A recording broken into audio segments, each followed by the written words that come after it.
10. 십자군 전쟁을 부추기는 교회 1096년부터 1291년 1. 십자군 원정을 위한 배경 교회는 그 기원이 동방에 있다. 교회가 처음에 생겨나던 초기 시대에 교회는 큰 발전을 이루었다. 교회 총회를 통해 가장 중요한 기독교 교리가 설립되었다. 또한 교회는 동방에서 서방으로 확장되었다. 1000년 이상 모든 정통교회는 같은 믿음을 가지고 연합하여 하나의 교회로 존재하였다. 하지만 1054년에 교회는 그리스 동방교회와 라틴 서방교회로 나뉘었다. 1073년에는 힐데브란드가 그레고리 7세라는 이름으로 교황이 되었다. 하지만 아직은 동방교회와 서방교회 사이에 깊은 상처는 생생하였다. 그레고리 7세는 그 상처를 치유하기를 원했다. 교회는 분리되었을 뿐만 아니라 또한 이슬람과의 전쟁에 의해 찢어졌다. 수천수만의 교인들이 살해당하였다. 이슬람은 기독교와 마찬가지로 그 기원을 동방에 두고 있었다. 회교도 아랍인들은 동방 제국으로부터 시리아, 팔레스타인, 이집트 그리고 북아프리카를 빼앗았다. 그들은 아프리카로부터 시작하여 폭풍처럼 스페인을 지나 프랑스 중앙까지 휩쓸고 들어갔다. 그러나 서기 732년에 투르에서 그들이 신속한 전진을 찰스 마르텔이 저지하였다. 수세기가 지나면서 아랍 사람들은 힘을 잃었다. 그러자 터키 사람들이 아랍 사람들로부터 동방을 빼앗았다. 그들 역시 회교도였다. 서기 1070년이 되자 터키 사람들은 아랍 사람들로부터 팔레스타인과 시리아를 빼앗고 소아시아까지 침투하였다. 그리고 콘스탄티노플 및 동방 제국과 교회의 남은 부분까지 심각하게 위협하였다. 이때 참으로 놀라운 사건들이 벌어졌다. 동방교회와 서방교회가 1054년에 분리하였다. 터키 사람들은 1070년에 콘스탄티노플을 위협하고 있었다. 그레고리 7세는 1073년에 교황이 되었다. 그레고리는 교회 분리를 치유하여 다시 교회가 하나로 회복되기를 간절히 원했다. 그는 동방제국과 동방교회가 터키인들에 의해 강한 압박을 받는 것을 알고는 많이 염려하였다. 동방제국의 황제는 회교도 터키 사람들의 공격을 당하자 그레고리에게 도움을 청하였다. 황제는 그 당시 동방 로마 교회를 다스리고 있었기 때문에 만일 교황이 그를 도와준다면 대주교 미카엘 카룰라리우스에 의해 야기된 교회 분리를 원위치로 회복시켜 주겠다고 약속하였다. 동방 황제의 제안은 교황의 마음을 강력하게 흔들어 놓았다. 그의 마음은 어느새 불길로 타올랐다. 역사 속에서 거의 주어질 수 없는 기회가 그에게 다가온 것이다. 교황 그레고리는 한꺼번에 세 가지 중요한 일을 이룰 수도 있다고 생각했다. 회교도로부터 동방교회를 구할 수 있고 동방교회와 서방교회의 분열의 상처를 치유하여 다시 하나로 연합시킬 수 있으며 온 세상을 전부 다스릴 수 있는 교황의 권한을 설립할 수 있다고 보았다. 그의 계획은 참으로 과감하고 엄청난 것이었다. 중세시대의 주교 나폴레옹이라고 할 수 있는 교황 그레고리 7세는 5만 명의 군사를 직접 이끌고 하나님의 원수를 대항하여 예수 그리스도의 무덤까지 끌고 갈 계획을 하였다. 하지만 그의 계획은 이루어지지 않았다. 이는 교황이 성직 임명 문제로 인하여 헨리 4세와 갈등하는 가운데 있었기 때문에 군사를 동원할 수 없었기 때문이었다. 하지만 그레고리는 십자군 전쟁을 생각해냈던 첫 번째 교황이었다. 이후로 개인적으로 직접 군사를 이끈 교황들은 없었지만 실제로 치러진 모든 십자군 전쟁은 교황의 입김에 의해 일어난 것이다. 2. 터키 사람들은 성지순례 예행자들을 적대시하였다. 콘스탄티누스의 회심 이후로 기독교 신자들 대다수의 신앙생활이 상당 부분 형식적이었다. 중세시대의 신자들의 신앙생활 역시 더욱 피상적이고 형식적이었다. 우리가 이미 살펴본 것처럼 그들의 신앙생활은 사도신경과 십계명과 주기도문을 외우는 것이 전부였다. 그 외의 신앙생활로는 어떤 마술적인 능력이 있다고 믿으며 성만찬에 참여하는 일, 금욕주의를 이상적으로 생각하고 금욕생활을 추구하는 일, 성자들과 유물을 숭배하는 일, 성자들과 유물이 있는 성지를 방문하는 일 등등이 있었다. 거룩한 땅으로 불리는 예루살렘 성지를 순례하는 것은 보편적이었다. 5세기로 거슬러 올라가면 제롬은 베들레헴 주변의 굴에서 생활하였다. 서방 유럽의 대다수 기독교인들은 동방교회와 분열된 이후로 회교도들이 동방교회에 무슨 일을 저지르든지 별로 신경 쓰지 않았다. 하지만 예루살렘 성지 및 그 주변의 거룩한 장소들이 불신자들의 손에 들어간 사실은 참을 수 없는 수치로 여겼다. 아직까지 기독교인들이 예루살렘 성지를 순례할 때 아랍 사람들과 마찰이 없었다. 아랍 사람들 입장에서는 기독교인들의 성지 순례는 돈을 가져다주는 관광 여행과 다름없었기 때문이다. 그들은 성지 순례자들 때문에 크게 남는 장사를 하고 있었다. 그러나 셀주크 투르크족이 아랍 사람들로부터 성지를 빼앗은 이후로 상황은 크게 바뀌었다. 터키족, 투르크족 사람들은 종교에 광적했다. 그들은 기독교인들을 무조건 미워하였다. 그러므로 기독교인이 성지 순례를 싫어했다. 그들은 기독교인의 돈도 원하지 않았다. 따라서 성지 순례를 하지 못하도록 방해하였다. 성지 순례자들은 고향으로 들어와 터키족에 의해 당한 부대접과 괄시를 알렸다. 그들의 보고는 서방 유럽의 기독교인들의 마음속에 오랫동안 쌓여있던 분노의 휘발유를 끼얹었다.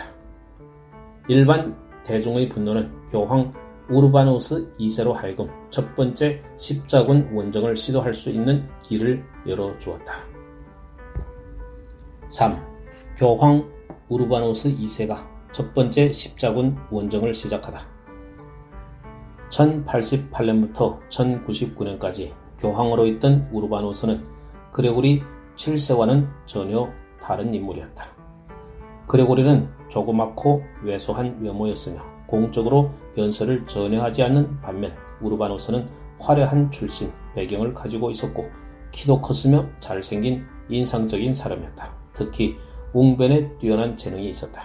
그는 직접 군대를 이끌지는 않았지만 대중 심리를 기막히게 사용할 줄 아는 사람이었다.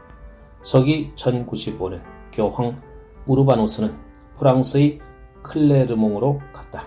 그는 그곳에서 성지 순례와 터키 문제를 언급하겠다고 알렸다.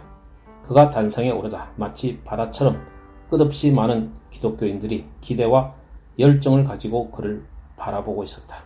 그는 힘찬 목소리로 우렁차게 군중을 사로잡았다. 그는 그들에게 예수님의 탄생에 대해 말하였다. 예수님의 성지 및 세례를 받는 사건, 또한 성지를 다니며 무리들에게 자비를 베풀고 교훈하는 모습을 설교하였다. 그는 청중의 마음속에 예수님이 체포되어 십자가형을 당한 후 죽음을 당하고 장사 지내는 모습을 그려주었다. 그는 구세주께서 거닐던 성지에 있었던 여러 장면들과 장소를 감동적으로 전하였다. 그 후 그곳이 부정한 불신자들에 의해 더럽혀졌고 나아가 성지 순례자들이 당한 푸대접과 어려움을 열거하였다.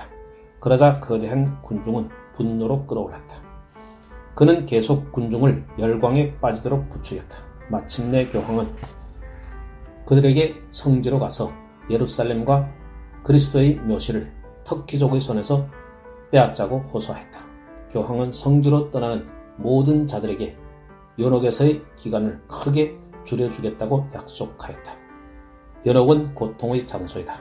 가톨릭 신자들은 죽은 영혼들은 천국에 들어가기 전에 연옥에 머물면서 고통을 받으며 정결하여진다고 믿고 있었다. 우르바누스는 터키와 전쟁을 치르다가 죽는 자들은 모두 천국에 들어갈 것이라고 약속하였다. 그 자리에 있던 거대한 무리는 크게 감동을 받았다. 그날 클레르몽에 모였던 수많은 무리들은 열광적으로 외치기 시작했다. 하나님이 그 일을 원하신다. 하나님이 그 일을 원하신다. 교황은 붉은 천을 가늘게 잘라 여러 조각으로 만들었다. 그 조각은 다시 꿰매어 십자가 형태가 되었다. 그 십자가 형태는 원정에 참여하겠다는 모든 자들의 소매에 부착되었다. 십자가를 라틴말로 크룩스라고 한다. 이에 이들의 원정을 십자군 원정이라고 부르게 되었고 그 원정에 참여하는 자들을 십자군들이라고 부르게 되었다. 십자군 원정은 회교도의 소나기로부터 성지와 거룩한 장소들을 되찾기 위한 서방 유럽 기독교인들의 군사 원정을 말한다. 아랍 회교도들 및 터키 회교도들은 그들이 종교를 확장하는 목적으로 전쟁을 치르는데 그 전쟁을 성전, 즉 거룩한 전쟁이라고 부른다. 홀리와. 이제 서방 유럽의 기독교인들은 십자군 원정에 참여했다.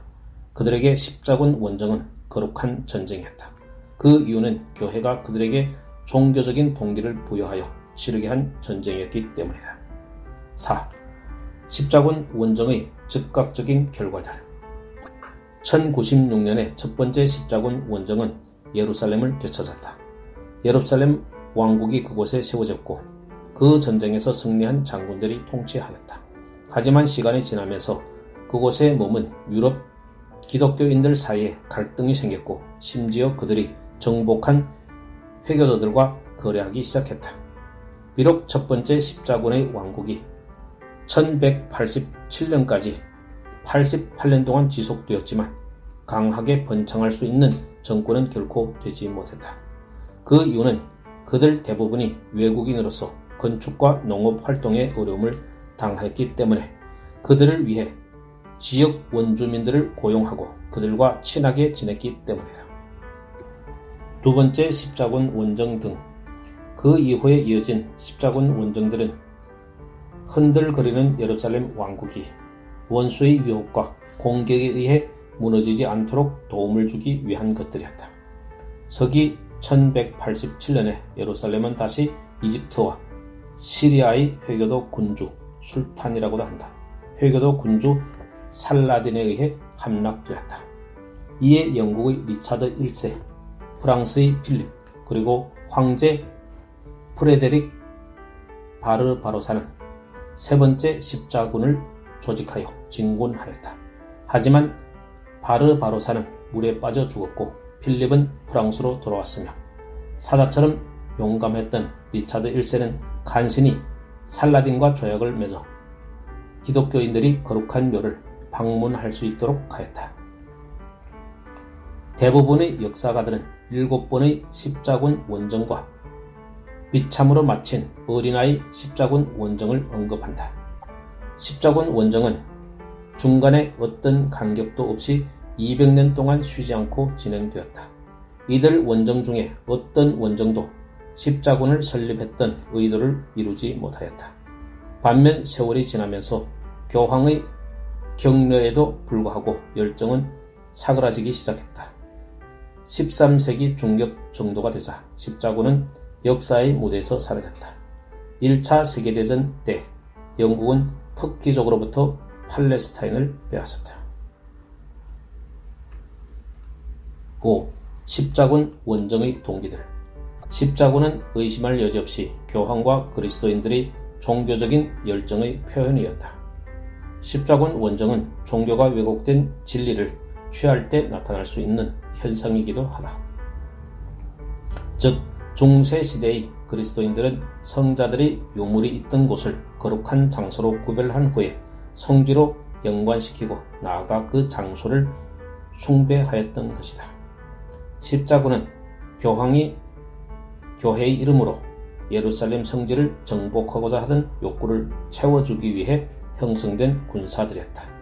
신자들은 다음과 같은 질문을 해보지 않았다. 과연 이러한 활동에 참여하는 것이 진정으로 하나님을 섬기는 것일까? 그 당시 대부분의 사람들은 신앙 교육이 부족하였기 때문에 이런 질문을 하는 자가 거의 없었다.